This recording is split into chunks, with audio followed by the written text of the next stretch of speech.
Preîndrăgiții mei prieteni, vreau astăzi să destăinui pentru voi acest mod de funcționare pe care în ultimii ani l-am dedus și l-am înțeles ca fiind pentru mine un modus operandi, un mod de operare pe care până acum nu l-am făcut și încă nu l-am destăinuit, nu l-am pus public nimănui. E bine, îl aduc astăzi din lumea mea interioară pentru tine, pentru viitorul tău, de fapt, mai exact pentru îmbunătățirea condiției vieții umane, adică și a ta și a altora din jurul tău, cât și a altora care vin în generațiile care vor fi după noi. Pentru că și ceilalți din generațiile anterioare au trudit, au transpirat, au dat din aripi, ca noi astăzi să avem toate aceste beneficii sociale și tehnologice, au muncit, au trudit, ca să reușească să ne lase ceva în urmă, adică astăzi nouă. Și este cumva rezultatul acelor oameni care au transpirat ca noi astăzi să beneficiem. Îți voi spune ce am făcut și mai ales care este modul prin care am funcționat, prin care am luat decizii și am riscat, am muncit și cu ce valori, cu ce crezuri, cu ce atitudine mă comport și mă comportam în trecut față de oameni, față de viață. Nu am reușit, din păcate, să am în cont primul 1.000.000 de euro, dar am reușit de-a lungul vieții să cheltui milioane de euro. Nu am reușit să mă stabilizez, să mă așez, să stau într-o căsnicie, să am o căsnicie, să am o soție, pentru că am ales cumva să experimentez experiențialul vieții, să mă educ, să văd lumea, să învăț și tot timpul să fiu într-o îmbunătățire și optimizare a ceea ce se întâmplă pe această planetă ca să reușesc să-mi duc la capăt misiunea. Nu am reușit prea mult să mă bucur de acele lucruri mici, de acele lucruri zilnice pe care oricine le face pentru propria plăcere sau de hobby-urile mele, pentru că am ales în schimbul acestor lucruri să lucrez, să învăț și să mă educ întru totul în ceea ce fac și sunt. Și în final nu am reușit să tratez, de fapt, dacă mă gândesc bine, fiecare moment pe care l-am avut ca fiind ultimul, acel memento mori, cum și pictura Sfântului Jerom o arată, pentru că nu am avut până acum înțelepciunea, dar am reușit cumva să aduc aproape în fiecare moment acel strop mic de licărire sau de scânteie care cumva aprinde pentru noi oamenii eternitatea. Și pentru că mulți oameni se uită la filmele de pe canalul meu de YouTube, dar nu sunt abonați, ceea ce fac aici, de fapt, este o consecință a faptelor anterioare, a educației anterioare și mai ales o consacrare și o ofrandă pentru binele nostru ca oameni și o fac din toată inima și din toate verificările pe care le-am avut pentru tine și pentru viitorul generațiilor care vin după tine. Și de asta aduc la suprafață din mediile medicale, din mediile convenționale, din mediile terapeutice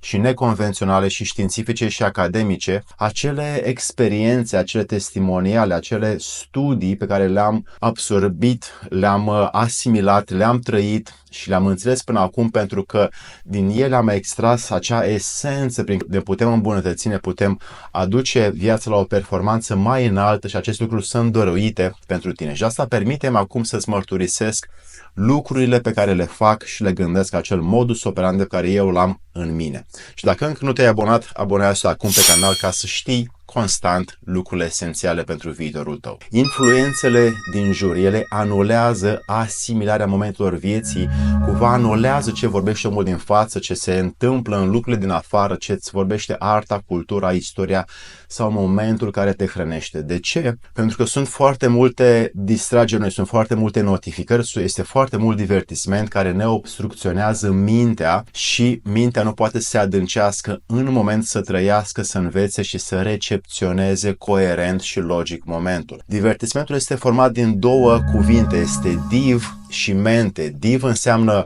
distragere sau mai exact separare în latină, iar mintea, după cum știi, este mente. Deci mintea este cea care se separă de ea însăși când ne uităm la divertisment. Mintea este trasă sau cumva, dacă vrei, distrasă și însăși atenția și energia minții se duce în afară, se dispersează, se evaporă când nu suntem atenți la noi. O astfel de minte nu poate inova, nu poate crea, nu poate construi concepte, idei sau să îmbunătățească locul de muncă sau instituția, compania, viața, relația, nu o poate îmbunătăți. Sub același concept găsim de altfel medicament sau mintea medicului, tratament sau tratat pentru minte, guvernământ sau mintea care guvernează, amuzament sau mintea care se amuză. Toate aceste cuvinte arată că mintea sau energia interioară a omului este direcționată spre afară, în afară, și omul nu poate gândi sau decide pentru el însuși. Deci, cumva, prin aceste cuvinte, el dă energie altcuiva și altcineva decide pentru el. Eu, pe toate telefoanele, device-urile, laptopurile, stațiile de lucru, am notificările oprite. Nu am niciun fel de notificare pornită. Deschid aceste aplicații doar când am nevoie, când vreau, când decid eu și răspund la mesaje și la telefon în pauză sau după ce termin proiectele pe care le fac ca să reușesc să-mi adâncesc concentrarea și energia acolo ca să dezvolt și ca să învăț ceva. Astăzi, cine are concentrare valorează milioane de euro, dolari sau dinari sau ce vrei tu, pentru că această concentrare sacră este de fapt atenție susținută de minte, pentru că prin ea se organizează pe ceea ce vrei tu, pe orice ce îți dorești tu. Direcția aceasta a sacrei energii mentale, a concentrării, de că cine pune centrarea pe ceva, poate vindeca și poate îmbolnăvi oameni. Direcția energiei mentale poate rupe disciplina sau poate crea disciplina, poate să fie un instrument masiv de rânduire sau de stricare a momentelor vieții. Mintea sau mente sau, dacă vrei așa, propria guvernare este de fapt o alegere, o proprie putere pe care ar fi bine să o păstrăm cât mai mult. Nu oferi energia minții tale decât dacă nu ai ce face cu ea și vrei să fii bolnav sau sărac sau ambele, din păcate. Așa că păstrează cât mai mult înăuntru pentru autoobservație și autocunoaștere, pentru că de acolo vezi lumea interioară care relaționează cu lumea din afară. Nu căuta divertisment pe YouTube, nu vorbi cu aceia care nu te respectă sau care nu te ascultă, nu asculta de cei care nu au rezultate în domeniul pe care ei îl promovează, despre care ei vorbesc. Nu îți bate capul cu problemele, cu grijile, cu conflictele, cu necazurile altora, că vei ajunge din păcate în acea energie a lor și vei scădea în vibrație, în putere, în energia ta interioară. Nu te pierde atunci când apar probleme în viață, pentru că problemele, după cum știi din orice mitologie și orice carte sacră, sunt de fapt mesaje de la Dumnezeu pentru tine, sunt trepte rapide de evoluție care tu le primești ca să înveți, ca să schimbi macazul și să te duci pe drumul cel bun. Nu te opri din căutare și din educație, nu te opri din curiozitate și din experimentare, pentru că dacă o faci, mintea nu mai lucrează, se lenevește, devine apatică și în timp se îmbolnăvește și rămâne plafonată în obișnuințe și nu poate crea, nu poate accepta, nu poate dezvolta de acolo. Rămâi tot timpul concentrat și oprește cu mare rugăminte pentru tine notificările, elimină distragerile, stai 4 ore pe zi în ceva, stai 6 ore, stai 10 ore, nu te opri până când nu termini ceea ce ți-ai propus, nu te opri decât după ce ai dat și ai căzut și te-ai ridicat din propria cenușă, oprește doar după ce ți-ai terminat proiectul care ți l-ai impus mental în intenția ta să-l faci. Nu fi unul din aceia care sunt emoționali și care muncesc doar când sunt așa în flow, cum sunt foarte mulți artiști o fac. Nu poți face nici casă, nu poți face nici business, nu poți face nici relație sau nici bani cu aceștia, pentru că acești oameni tot timpul, după vibe-ul și vibrația și frecvența lor, ei pun mâna pe ceva să facă. Un alt lucru pe care l-am gigantic din ceea ce nu am vorbit până acum, din înțelesurile pe care le am pentru a ne îmbunătăți viața, este alimentația. Nu ai ce căuta la magazin. Nu căuta apa sau hrană la plastic. Plasticul este format din micron de plastic, sunt 50.000 de micron de plastic pe centimetru cub, mai ales care are bisfenol, care are ftalați, adică sunt substanțe toxice care ajung în corp. La fel, dacă folosești foarte mult aluminiu, inox sau teflon, toate acestea lasă urme toxice în corp și trupul în timp se strică și după aia ai nevoie de foarte multe detoxifiere ca să scoți dinăuntru aceste lucruri grele. Mergi la săteni, caută pe aceia care pun balegă în ser în loc de azot, pentru că azotul distruge foarte multe bacterii bune din pământ. Mergi la piață, mergi o dată pe lună sau de 2 ori pe lună maxim și de acolo caut hrană vie cu nutrienți, fără pesticide, fără îngrășăminte, fără euri, fără potențiatori care să mă facă așa doar să gust mâncarea. Stau cât mai departe de rețetele de pe internet, pentru că acelea sunt făcute pentru gust. Cu cât mai mult cauți ceva care tu cumperi, care a fost, de exemplu, o plantă sau o legumă culeasă sau scoasă din pământ sau de la animal când a fost scoasă carnea din el, cu cât mai mult te vei apropia de acel moment când a fost extras leguma vegetală sau carnea tăiată, cu atât mai mult vei beneficia de acele sacre substanțe vii și acelea te vor hrăni mai mult decât orice altceva. Celulele în corpul uman trebuie constant înlocuite, pentru că știm cu toții că hrana de la magazin mai mult multiplică celule inerte, groase sau moarte noi și încep să creștem în masă, în grăsime, iar hrana de la stăteni, hrana de la țară, hrana de pe glie, din pământ, de fapt le poate îndepărta, le poate curăța și poate aduce celule vii proaspete care să genereze forță vitală înăuntru nostru. Astfel, circuitele, adică aceste cabluri interne pe care noi le avem, aceste vase de sânge sau de limfă sau sistemul cerebral sau nervos, se vor reface în alimentație vie și omul se va vindeca. Vom vedea că această energie a corpului, această forță vitală a noastră se va schimba și odată cu el vom gândi diferit, vom merge diferit, vom trăi diferit, ne vom manifesta diferit. Această forță vitală va stimula sistemul nostru imunitar și vindecarea fizică se va realiza.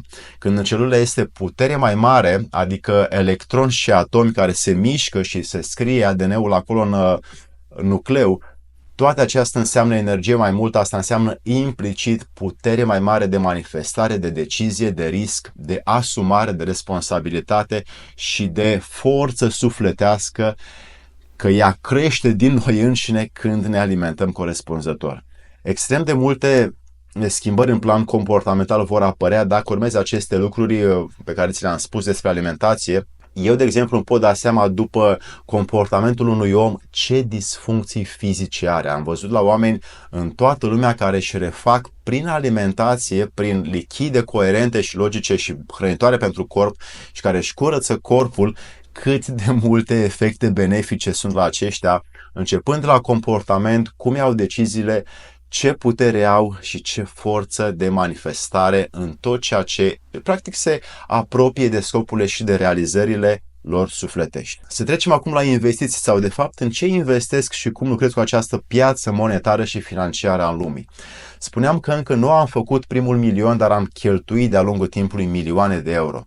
De altfel, sunt un om strângător și nu am cheltuit pe lucrurile inutile, plătesc pensie alimentară, plătesc lucrurile care sunt esențiale pentru viață și știu să-mi cărmuiesc banii pentru a-mi asigura și pentru a-mi ține viitorul cât mai mult timp. Am venit în București de la Galați, pentru că sunt la bază așa moldovean pur sânge. Când aveam 21 de ani am terminat facultatea de psihologie și ulterior am făcut a doua facultate, adică sportul, și după aia am început să lucrez și să-mi îmbunătățesc diverse abilități, însă cel mai mult m-am bazat în acești ani ai tinereții mele pe marketing, pe streaming, pe afiliere, pe advertising și am învățat cât se poate. Am fost la foarte multe summit-uri în lume, în Las Vegas, în Phoenix, în China, în Japonia. Am învățat de la oameni care erau mai mult și mai buni decât mine.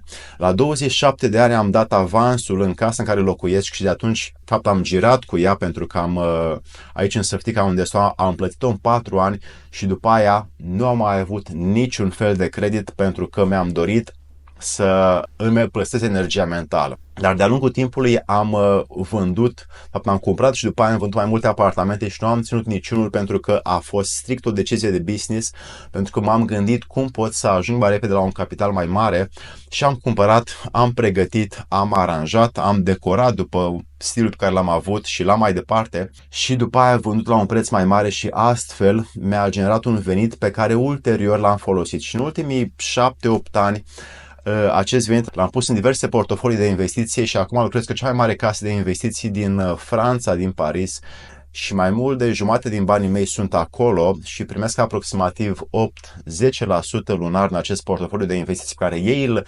gestionează și eu încasez lunar, trimestrial și anual această dobândă de la ceea ce am investit prin ei. Tocmai mă uitam acum câteva zile și am găsit o chestie foarte bună pe net, după mine cea mai sigură, dar cea mai profitabilă, pentru că are dobândă foarte mare la titluri de stat de la BCR cu dobândă de 7,6% pe an cu maturitate pe 5 ani, adică nu ai voie să scoți bani în mai puțin de 5 ani. Dacă ai alte oferte mai bune, atunci scrie-le în coment și vreau să știi că acest depozit, această maturitate de 5 ani de la BCR cu 7,6% nu are legătură cu inflația și este stagnantă și poate să-ți ofere de fapt un venit mai mare în viitor. fără niciun fel de grijă, că asta e important pentru minte, să aibă energie. Spuneam că am avut alte credite și acest credit de 4 ani pentru casă a fost singurul din viața mea și cumva când am terminat cu acest credit de 4 ani, mi-am plătit casa lunar și am dat un avans de 50% și după aia îmi plăteam câte, cred că 3-4 mii de euro pe lună. 4 ani de zile am sărbătorit prin 2 luni în India, prin învățături tainice, m-am plimbat în toată India și am învățat de acolo cât alții, probabil în câțiva ani. Pentru tine, așa că îți propun, nu-ți face credite pentru că energia consumată mentală timp de ani de zile pentru cumva aduce îngustarea minții, pentru că se va umple mintea cu grija plății ratei la bancă și nu va fi capabilă să ia riscuri, să decidă lucruri mai înalte. Dar poate te întreb cum am ajuns de fapt să investesc în aceste portofolii de investiții. Am strâns, de fapt am salvat aproximativ 20-40% din profitul sau încasările lunare în fiecare lună de la 16-17 ani încoace și nu mă atingeam de acești bani de niciun fel de situație, indiferent de circumstanța care se cerea. Astăzi, mulți oameni se rezumă la 5, maxim 10% din ceea ce ei câștigă ca să pună deoparte și dacă te uiți atent la ceea ce cumperi, se poate mult mai mult, cum de altfel am reușit și eu.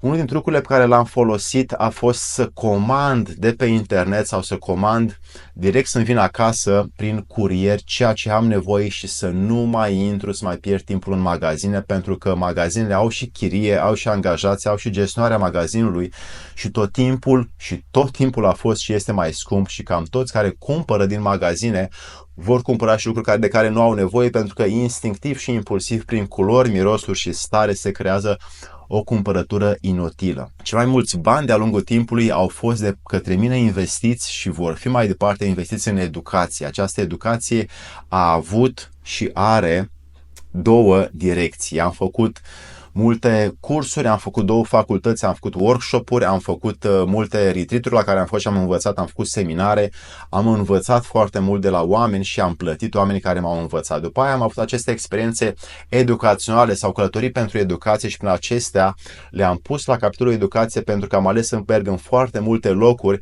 mai ales că am învățat din tradiția, din cultura, din istoria și mai ales la oamenii care erau în acel loc, pentru că acei oameni valorificau toate cărțile scrise despre aceștia. Când ești acolo în first hand knowledge, în cunoaștere de primă mână cu oamenii, tot ceea ce ei îți spun și îți manifeste de fapt cât multe cărți de filosofie. Nu am abonament la Netflix, nu mă uit la Netflix, nu merg la mall, nu fac shopping de câte sau de 2 ori pe an, nu mănânc de fel la restaurante decât dacă sunt evenimente sau sunt invitat sau merg cu prietenii și sărbătoresc cu toată puterea, atunci fac ceea ce fac oamenii și nu neg ceea ce mi se oferă sau ceea ce există o comuniune, o comunitate, o relație cu cineva drag. Nu cheltui bani pe lucruri inutile, pe lucruri compulsive, instinctive sau impulsive, ci prefer să-mi drămuiesc cu multă decizie și să fiu atent la acele decizii raționale și să văd că ceea ce cumpăr îmi poate servi pentru viitor.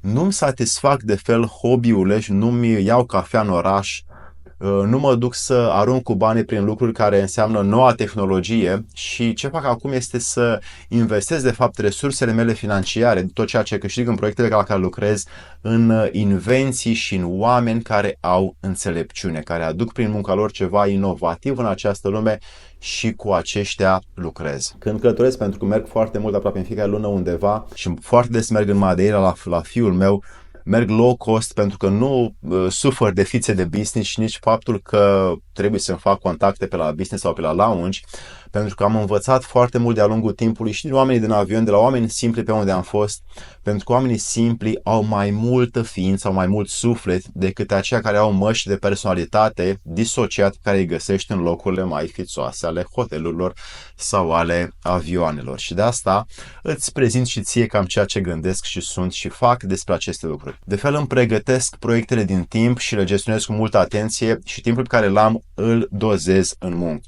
Lucrez doar cu oamenii care investesc în ei înșiși și care înțeleg schimbul de valori și prefer să am relație, consultație sau muncă cu cineva care înțelege că un schimb de valoare există tot timpul și această energie trebuie să se miște ca să învățăm unii de la ceilalți. Nu lucrez cu cerșători, nu lucrez cu cei care sunt calici, nu lucrez cu cei care nu știu să vorbească. Banii rezultați din orice fel de proiect nu îi țin pe loc, ci îi pun în mișcare și mai ales colaborez cu oamenii care sunt minunați în jurul meu, cu acești oameni care sunt parteneri și colaboratori, pentru că prin aceștia pot să gestionez treaba mai bine și învăț foarte mult de la ei, pentru că fără ei nu pot să cresc niciun fel de proiect, niciun fel de business. Și ca ultim sfat financiar, nu intra în aplicațiile mobile de cripto, de stock market, de forex, pentru că propunerea mai bine să plătești pe cineva care să o facă dacă vrei să mergi să investești acolo. Am făcut-o de foarte multe ori în trecut, am pierdut mulți bani, chiar 10-20 de mii de euro odată și am văzut cum este. Am văzut că acea pierdere nu a fost doar în bani, a fost de fapt în energia și resursele consumate de mine, pentru că era o energie irosită, verificând zi de zi cum merge piața monetară financiară, cum merge stock market-ul și cripto și forex-ul, și această energie de fapt era istovitoare, nu mai îmi permitea să ajung să creez de acolo. Și așa am ales să folosesc de fapt portofolii de investiție, portofolii de brokeraj care îți dă o situație la 3-6 luni de zile și asta este tot. Nu-ți mai pierde timpul cu lucruri care le pot face alții mai bine și au mai multă productivitate decât tine. Și în ultimul rând, dacă vrei să investești în ceva practic, în ceva concret care să deții, 1. Investește în argint și 2. După aia în aur. Argintul nu se mai găsește, este limitat și este pus cam în toate lucrurile tehnologice de astăzi și ce o să mai fie în viitor, și astfel este pus pentru conductibilitate și asigură un transfer termic foarte bun. Aurul, pe de altă parte, tot timpul va crește, cum a crescut de sute de ani, pentru că este un mineral mai ales sau principalului forță de vindecare. Aurul crește potența ADN-ului și implicit a celulei umane și este foarte versatil în orice domeniu de vindecare, pentru că are lumină solară în el. Și dacă mergi la Muzeul de Arheologie din Egipt, o să vezi masca și sarcofagul lui Tutankhamon în 140 de kilograme de aur brut. Acum să trecem la productivitate. Îți las aici 100 de softuri și platforme de inteligență artificială pentru productivitate dacă lucrezi în marketing, dacă lucrezi în advertising sau dacă vinzi bunuri sau dacă vinzi servicii. O parte din aceste platforme de inteligență artificială sunt cu bani, dar investiția merită făcută, îi salva energie, pentru că timpul pe care îl iei de la aceste aplicații la ceea ce îți vor da, faci ceea ce ai nevoie și au alții să-ți facă ceea ce ai nevoie pentru tine și e mai bine să salvezi timp și energie și bani decât să stai să iei de la fiecare om ceea ce faci pentru tine. Astfel, platformele de inteligență artificială sunt astăzi cumva o scurtătură pe care nu o poți ocoli și tot ceea ce ai nevoie este să-ți faci un plan digital la ceea ce tu vrei să optimizezi în viitorul tău și să ți-l apropii de ceea ce înseamnă targetul, direcția sau scopul tău, ca să-ți optimizezi imaginea, brandul sau prestigiul în lumea digitală. Asta pentru mine sau cum fac eu, nu, și te rog și pe tine să nu abuzezi din aceste lucruri, pentru că de fapt nu o să iasă nimic prin tine, pentru că dacă ajungi să nu mai creezi nimic din forța ta interioară, din inima, din creierul tău, atunci cumva ești artificial, ești non-fake care cumva și-a denaturat funcțiile interioare și se bazează doar pe statistica tehnologiei. Și această treabă știi foarte bine că nu poate să facă ceea ce ești tu, cine ești tu cu adevărat, și dacă te bazezi doar pe ea, vei pierde funcțiile tale de creație. În concluzie, propunerea mea pentru tine este, pe care și eu o fac, nu mai întreba ChatGPT-ul, nu mai întreba AI-ul sau inteligența artificială, caută înăuntru. Eu nu apelez la platformele, eu personal, de inteligență artificială, nu lucrez cu ele, pentru că vreau să scot din mine și să văd ce poate să fie adevărat în mine. Și de asta mai bine învăț pe alți colaboratori și partenerii mei să o facă și oamenii care lucrez, care îi plătesc din ceea ce eu câștig, ei învață și ei lucrează cu asta și astfel sunt ei mai productivi, pentru că le prinde bine și lor să-și facă și ei proiectele personale. Intelligent. Acum, spiritualitatea, dragii mei prieteni. Cel mai bine, cel mai rapid, cel mai productiv lucrează la voința ta constant. Caută problemele în loc de confort, pentru că asta îți va întări foarte mult voința. Orice vei depăși, vei vedea că este o treaptă pe scara evoluției tale interioare. Spiritul creează și corpul consumă și de asta vei vedea că cu cât mai mult vei crea, cu atât mai mult vei fi mai spiritual. Dacă consumi foarte mult, corpul se veștejește. Tu alegi cine și ce ești. Astăzi consumerismul este în floare, creativitatea și ideile aparțin la foarte puțini oameni și dacă vrei să stai pe lângă aceștia care sunt creativi și inovativi, vei deveni automat unul ca ei. Dacă stai la mall, dacă stai la cafenele cu prietenii, dacă stai la divertisment, atunci se alege praful de tine și nu vreau asta pentru tine. Eu foarte mult operez, sau acest modus operandi operez în fluiditate, adică e un fel de dinamică a momentului, un fel de naturalețea și nu denaturez realitatea și folosesc acest flux date informaționale care vin prin eter în continuu, prin oameni, prin întâmplări, prin experiențe și văd cum pot să transform de acolo. Adică, mai exact pe înțelesul tău, nu resping, nu neg și nu schimb ceea ce vine către mine, dar cumva aleg cum folosesc spre utilitate și spre necesitate. Iau de fel ceea ce vine și folosesc în sensul construcției pe care eu vreau să o fac mai departe spre beneficiul acestor legi eterne, cosmice și universale pe care nu avem cum să le ocolim niciodată. Dacă primezi din afară refuzul la ceea ce spun sau fac, le transform în binecuvântări.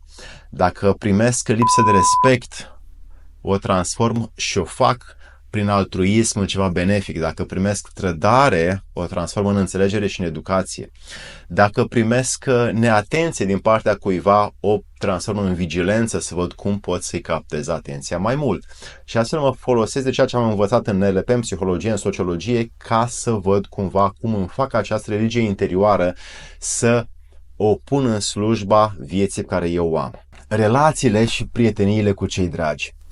Stai aproape de oameni care vor lucruri bune pentru tine, nu vor lucruri de la tine. Stai lângă aceia care cumva fac tot timpul ceva în plus pentru tine, pentru că aceștia îți vor da energia, îți vor da experiența, îți vor da bunătatea, îți vor da iubirea și această energie este mai importantă, mai utilă, mai necesară, mai productivă, mai încărcătoare pentru tine decât orice altceva. Dacă vrei ceva de la oameni, cere mai întâi de la tine și vezi ce este în tine ca tu să poți da înainte să o ceri. Dacă nu reușești să o determini din tine, atunci poți să o ceri de la ei. Legea prieteniei pentru mine înseamnă să faci, fapt această lege cosmică, universală, este să faci altuia ce vrei ca el să-ți facă ție.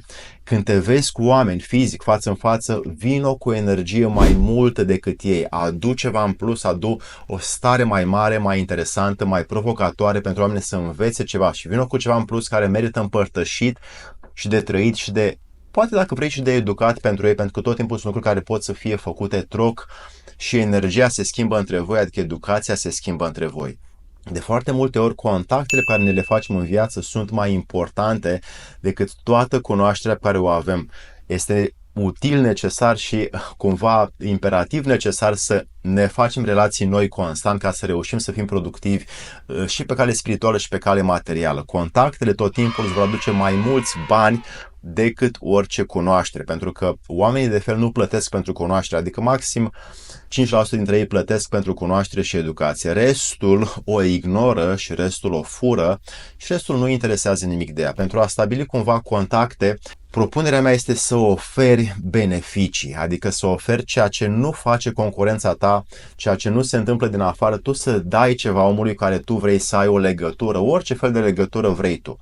Și ca o regulă, nu bârfi și nu vorbi despre ceilalți când ei nu sunt de față. Pentru toți cei care sunt lângă tine te vor auzi și automat vor gândi că că vei face la fel despre ei atunci când ei nu sunt lângă tine. Partea cea mai bună pe care am învățat-o de la oameni și cumva din acest motiv am ales foarte mulți călătoresc este că poți învăța ceva nou de la oricine întâlnești, în orice circumstanță, în avion, pe jos, pe stradă, într-un restaurant, poți învăța orice de la oricine dacă ești curios. Poți afla care este tradiția, cultura, istoria, experiența sa personală și dacă vrei dacă ești un om curios de fel, atunci eu am întrebat toate pe oricine și am întrebat despre viață, despre suflet, despre viața profesională, despre business-uri, despre oportunități, despre comportament, vedeam ceva nou în ei și atunci complimentam. Și am învățat de la oameni, de fapt, cât mi-ar fi luat 10.000 de cărți bune din librăria Oxfordului sau Vaticanului. Un alt lucru esențial pe care îl înveți la cei apropiați, la prietenii tăi, este că te poți educa să înveți de la cei care nu sunt de acord cu tine. Acei oameni care sunt în opoziție cu tine, cu ceea ce spui, cu ceea ce împărtășești, cu ceea ce faci, de la aceia poți învăța, de fapt, cum te gestionezi pe tine însuți în relație, în raport cu ei. Această formă de educație nu se poate învăța în teorie, în workshop-uri sau mai ales în cărți, pentru că se poate învăța doar în mediile experiențiale prin a transforma sau a învăța sau a te educa să transforme această opoziție care vine din afara ta în ceva benefic, util, necesar sau constructiv pentru tine și vei vedea că acești oameni care sunt de jurul tău, care se opun, vor putea să îți devină și mai mult prieten dacă nu te duci în acea opoziție sau în acea separare când cineva te refuză în ceva. Îmbunătățirea propriului comportament față de viață, față de mine, față de ceilalți. În primul rând, nu accepta că doar atât ești. E nevoie să schimb cine sunt pentru cine îmi doresc să fiu. E nevoie să schimb cine ești pentru cine vrei să ajungi. Așa cum spunea și William Shakespeare, a fi sau a nu fi. Asta este esențiala și cea mai puternică întrebare. Dar ce înseamnă a fi? Este a fi în moment, a fi absorbit de moment kinestezic și senzorial, a fi în fluiditatea cu el, a fi în naturalețea și în dinamica momentului cu ceea ce se află în fața ta moment de moment, cu oricine din jur. A nu fi înseamnă a fi separat prin propriile convingeri și a sta separat mental sau fizic de ceea ce universul îți pregătește și îți dă acum prin cineva sau printr-o experiență în fața ta. Oferă maxim respect bătrânilor, celor care au experiență, și oferă-le din timpul, energia și resursele tale. Plătește-ți tot timpul pentru lucrurile primite. Chiar dacă cineva îți face cinste cu orice, nu rămâne nimănui dator pentru ceea ce tu ai primit.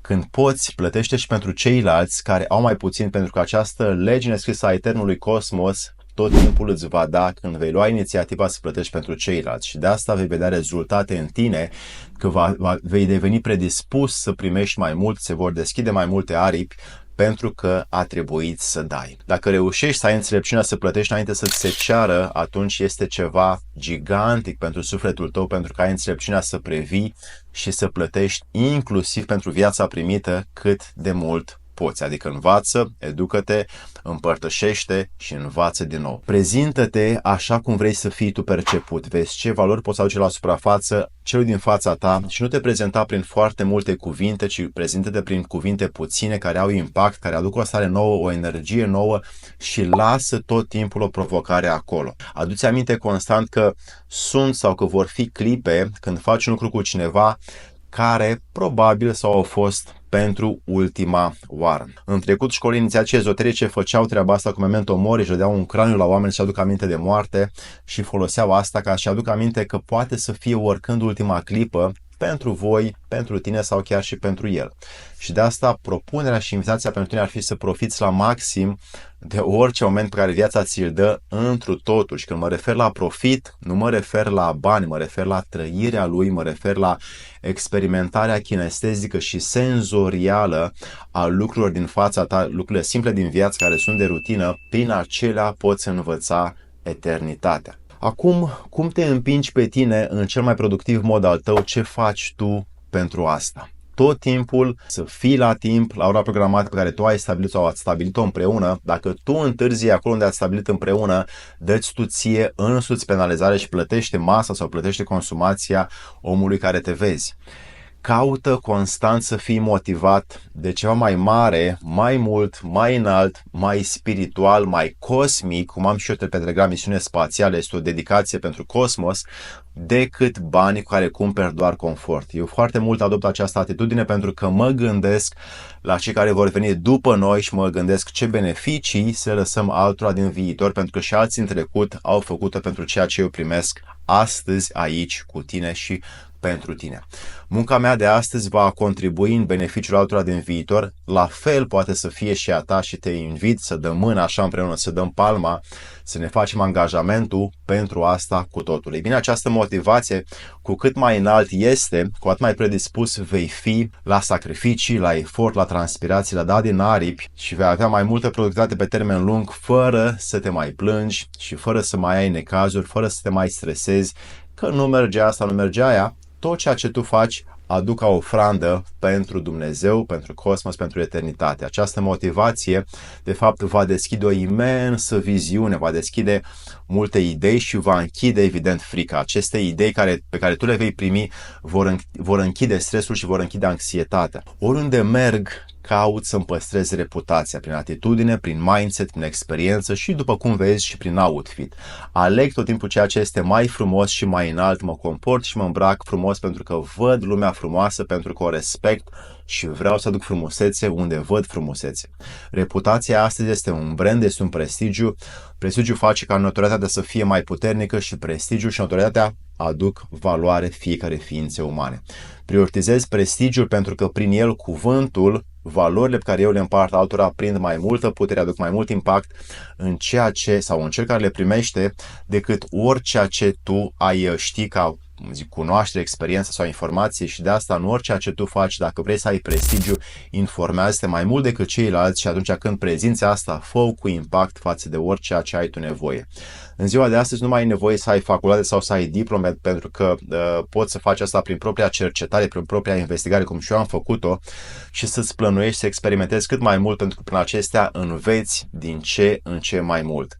Numele facultății sau a diplomei nu mai înseamnă astăzi nimic, pentru că ai acces cam la tot ceea ce trebuie. Ai nevoie doar de un scop și după aia lucrurile încep să-ți se așeze, chiar și YouTube îți dă ceea ce tu cauți și vei învăța mai mult dacă vrei să îți stabilești un scop. Eu învăț astăzi, de exemplu, despre ficat într-o zi, cum acum 15 ani o făceam în 4 luni. Atunci nu existau mecanismele tehnologice îmbinate cu aceste platforme de inteligență artificială și nu erau disponibile cum sunt astăzi. Astăzi riscul nu mai poate fi cumva ocolit de către un om înțelept. Un om înțelept tot timpul va trebui să riște, pentru că suntem în era vitezei. Pierzi bani sau oportunități sau pierzi relații, dar ai șansa tot timpul ulterior, pentru că este un ciclu fără oprire, să repeți și să înveți din ceea ce nu a mers bine în trecut. Cea foarte interesant acum, care n-am spus-o până acum, dar e bine să o zic acum, viciile, dragii mei, și dopamina. Pornografia nu poate fi niciodată într-o relație și ceea ce se întâmplă într-o relație de lungă durată sau de prietenie nu poate fi găsit în pornografie. Vedem astăzi că viciile conduc pe om la boală fizică, la boală sufletească și nu doresc asta pentru tine, nu doresc nimănui să facă acest lucru. Cei care consumă, e treaba lor și îi respectăm pentru asta. Viciile sunt cumva, dacă vrei, circuite afectate cerebral și în sistemul nervos și dacă sunt supraîncărcate și supra-solicitate, nu își mai fac bine treaba. Cumva apare o incoerență între deciziile mentale și corp. Nu mai știi ceea ce ai de făcut. Corpul cere să satisfaci viciul prin dopamină și mintea devine obedientă și nu-și poate impune voința, nu-și poate impune disciplina. Viciul este cumva stadiul de început a bolilor fizice, a bolilor neurodegenerative care vor apărea dacă un om tot timpul stă în aceste plăceri. Cred că viciul meu astăzi, dacă ar fi așa să văd, sunt călătoriile sau este partea de turism, de călătorii, pentru că pe acolo mă educ, chiar dacă o fac foarte des, alt viciu nu am. Toate prietenele pe care le-am avut în trecut m-au acuzat că nu stau foarte mult timp cu ele, că nu petrec foarte mult timp cu ele și de asta tot timpul sunt plecat și le dau dreptate pe măsură și îmi cer scuze dacă vedeți acest video și am avut o relație mai lungă și nu am putut să fiu mai mult în viața ta, atunci vreau să știi că misiunea mea este greu de înțeles pentru oameni și de asta ar trebui să-mi caut o nomadă. Let me see. Responsabilitatea. Ce facem cu ea? Dragii mei prieteni, cuvântul dat este promisiunea pentru Dumnezeu. Cuvântul are atât de mare valoare, atât de multă presanță, atât de multă putere, încât hai să-l folosim la adevărata lui valoare. Tot ceea ce tu vorbești este de fapt energie emisă în eter, chiar dacă alții îl aud sau nu-l aud. Instinctiv, dacă nu te auzi când tu verbalizezi, când tu vorbești, atunci vei da în viață, din păcate, de foarte multe belele. Și în trecut așa făceam și eu, până când să învăț să mă educ, am pierdut foarte multe oportunități, am pierdut bani din cauza cuvântului nerespectat. Spuneam una și făceam alta. Astăzi, cel mai puternic mod de a comunica realitatea este să-ți creezi cuvântul conștient, adică cuvântul cu știință, pentru că vei fi mai mult ascultat de cel care îți vorbește sau cel care tu îi vorbești și vei vedea o conexiune mai mare între voi. Am observat că nu mă auzeam când vorbeam, a trebuit să învăț și treaba asta, cum să-mi aud tot timpul vocea ca să știu ce generez, ce impact am în viața oamenilor. Și am realizat astfel că trebuie cumva să mă duc în stare care să-mi conduc cuvintele și nu să mă conducă cuvintele pe mine. Am învățat că nu este capătul lumii, chiar dacă ceva nu iese bine, cum vorbesc, cu cine vorbesc, pentru că nu tot timpul depinde de mine. Este foarte complicată și foarte complexă situația. Sunt mii de ecuații într-un proiect sau într-un eveniment sau într-un om care îl face să ia altă decizie decât aceea pe care tu o vrei. Și acela care caută astăzi, să zic, doar perfecțiunea la un eveniment sau la un om, de fapt, din păcate, cu multă părere de rău o spun, este cu un picior în algoritmul nebuniei. Comunicarea, esențială.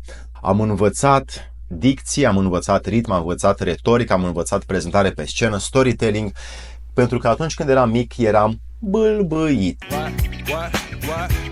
Mi-a luat ani de zile să învăț, să schimb accentul de moldovean, pentru că sunt din Galați și acolo se folosește, și să-mi refac un accent inteligibil pentru oricine, ca să mă înțeleagă. I'm not weak. Then prove it. Deși încă mai am de lucrat, pentru că uneori vorbesc foarte repede, pentru că îmi place să împărtășesc cu tine, am realizat că e nevoie să mă ascult și să învăț retorica, pentru că este arta de a înfrumuseța și de a transmite un mesaj pe placul și pe vibrația celuilalt. Este de fapt o adevărată știință cum aduci un mesaj în inima cuiva pentru oricine, și dacă ești într-o poziție de lider sau într-o poziție de prezentator, de instructor, de terapeut sau orice poziție care te pune să fii față în față cu oamenii, atunci această nevoie de storytelling, de retorică, de a înfrumuseța momentul prin limbaj, vei vedea că vei avea rezultate excepționale. Și asta îl va face pe om, de fapt, dacă învață să comunice, să-și verbalizeze corect și coerent mesajul, să obține tot ceea ce dorește el mai repede. Doamne, care mi este misiunea? Cum îți găsești tu misiunea? Eu am descoperit-o prin experiențe senzoriale kinestezice de la oameni și prin oameni. Prin ei mi-am descoperit și îmi descoper constant drumul.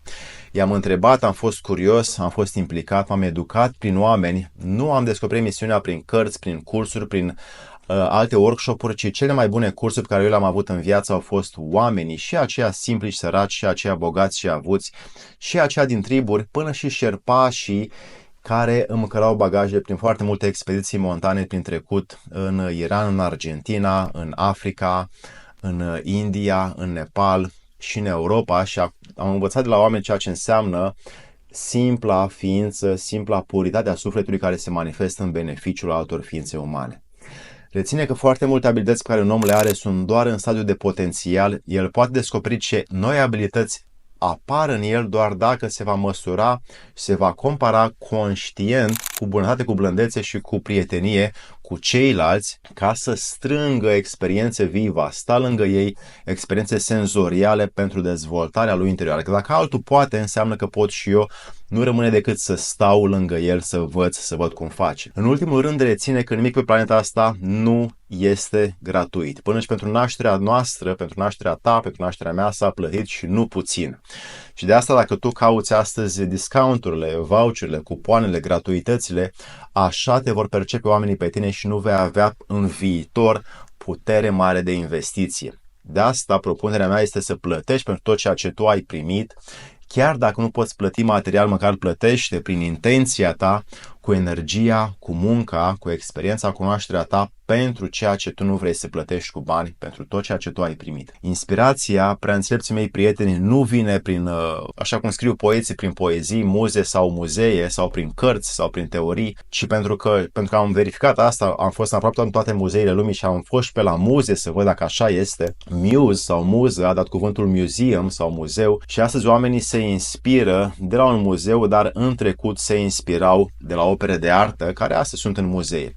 Inspirația pentru mine vine și a venit și apare când ridic ochii mari și bulbucați către obiectivul meu și mă uit mare la el, atunci apare și vine inspirația. Cum mă uit acum la tine. Pentru orice ce vine inspirațional, vine prin orice fel de instrument, prin orice fel de metodă. Singura condiție este doar să-i faci loc, să fii disponibil, să apară în tine, ca să fii demn să o conduci, să-i dai putere și forță, înseamnă un singur lucru, adică acțiunea. Atunci te vei numi un om care primește și dă inspirația mai departe. Lucrează acum pentru o viață mai liniștită și mai sănătoasă după muncește 40 de ani pentru trupul tău și trupul tău îți va asigura că are 40 de ani de sănătate.